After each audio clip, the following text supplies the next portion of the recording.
In today's segment, I want to talk about the Lakers. And I want to talk about two players specifically they shouldn't re-sign or keep. Now, before we get into that, though, please like, subscribe. Also hit the notification bell so you can get the newest content and the bonus content first. And let's just go ahead and jump right into this here. So when I talk about the players on the Lakers that they shouldn't re-sign, let's just look at their roster the way it is now. They added some pieces. They added Russell Westbrook, superstar type player. You added Carmelo Anthony. You added Trevor Ariza, and players like that. You added a Dwight Howard, and Wayne Ellington and Kendrick Nunn. You've added some pieces. They added some pieces that they like.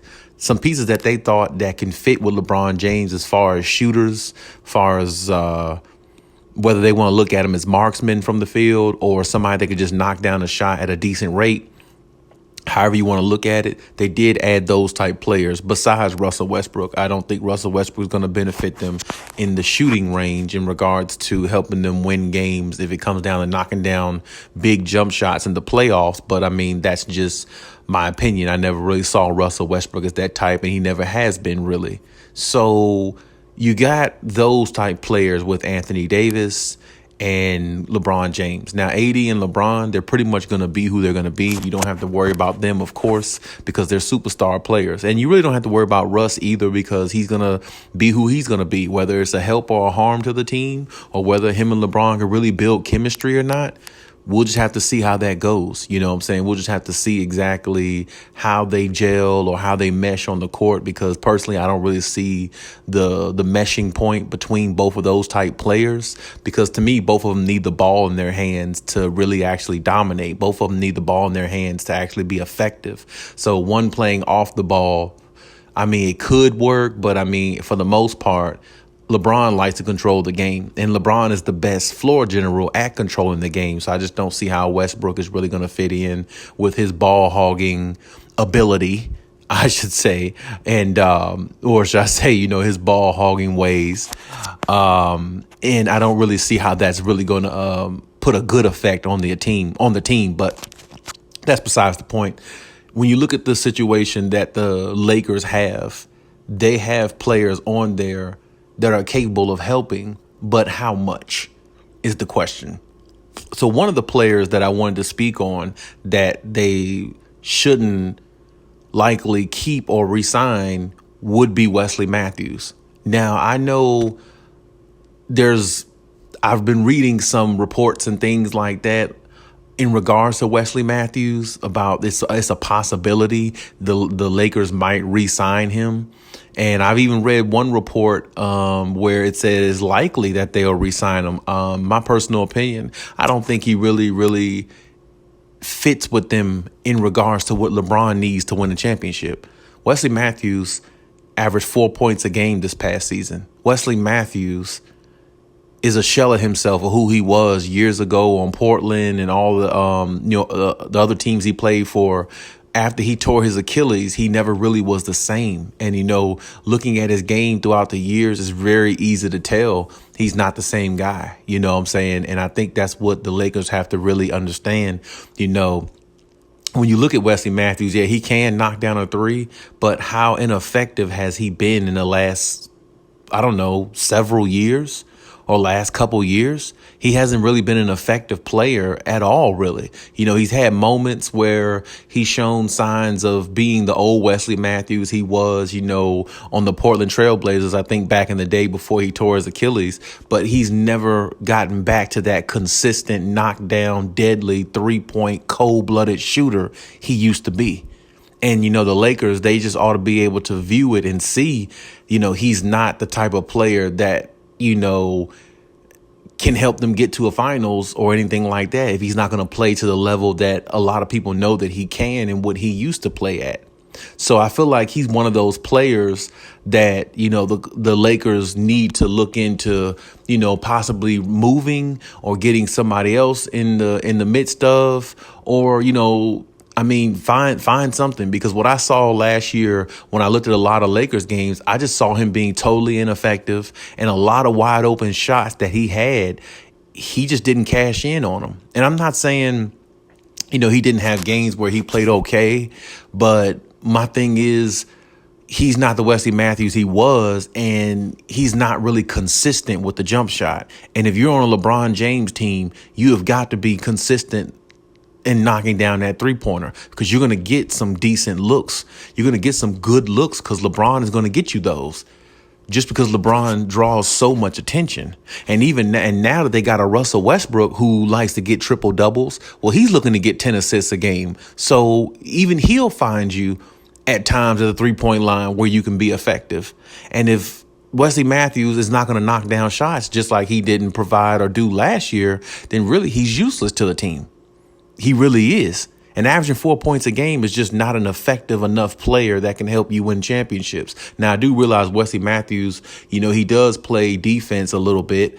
And, he does grind a little bit on that end of the floor as well. But like I said, 4 points a game is not going to get you anywhere in the playoffs, because you have a player that has a known name in the NBA. A lot of people know who he is or knew who he was, and he's not playing up to the level that everybody knows that he can. And it just doesn't really help the Lakers in regards to their chances of winning.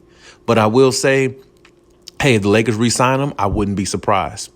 Now, the second player I wanted to talk about that they should think about, possibly moving is Marc Gasol. For some reason, I just don't feel like Marc Gasol is a fit to this team. For some reason, I don't feel like Marc Gasol has the thought process of the direction of where this team is going. Because there's a lot of games where, between him and Montrezl Harrell this past season, they were just out. They weren't playing games and they weren't getting playing time. And then when they did, when Marc Gasol did, along with,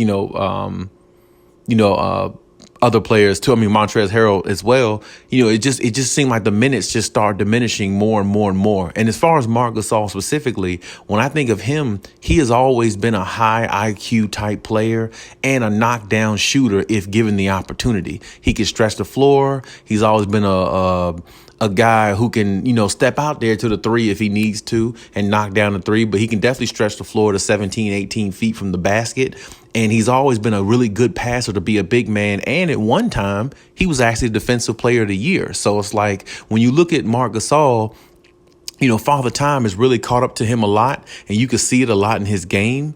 He just really, to me, it's like Frank Vogel doesn't want to play Marc Gasol because he doesn't see the skill level Marc Gasol used to have or the ability Marc Gasol used to have. So to me, if you're not going to play him that many minutes, and clearly Gasol wasn't really happy with not playing as much and getting the minutes and the touches that he felt like he deserved. So in my estimation, it would be, right to move on from Marc Gasol if he's not happy and the chemistry is just not working. Because to me, I think just looking at Marc Gasol, he just didn't look like he fit with the Lakers. He really didn't. He just looked like, he was just disinterested to me. And I think it's mainly because of, like I said, Frank Vogel not using him the right way, or Frank Vogel just not using him that much at all because he just doesn't think he has much left.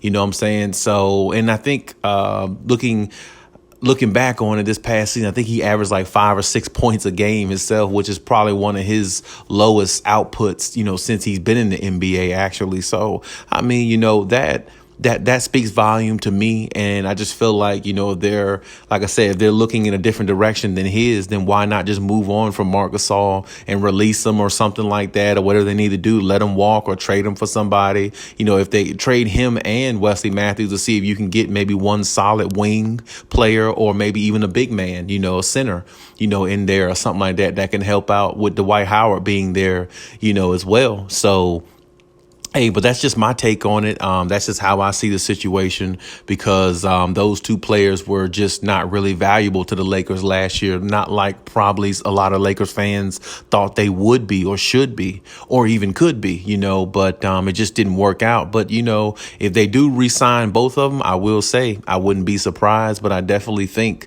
those are two players that I feel like they should, look into, letting go to, reserve cap space or, make a trade, with adding those two players in there where you can get at least one decent player back with some value that both of those players should have provided and wasn't able to. But hey, that's my take on the situation. And let me know what you think in the comment section. I always appreciate it. And as I said earlier, please just subscribe if you haven't. And, definitely leave any comments so we can engage as always. And hey, Cali out.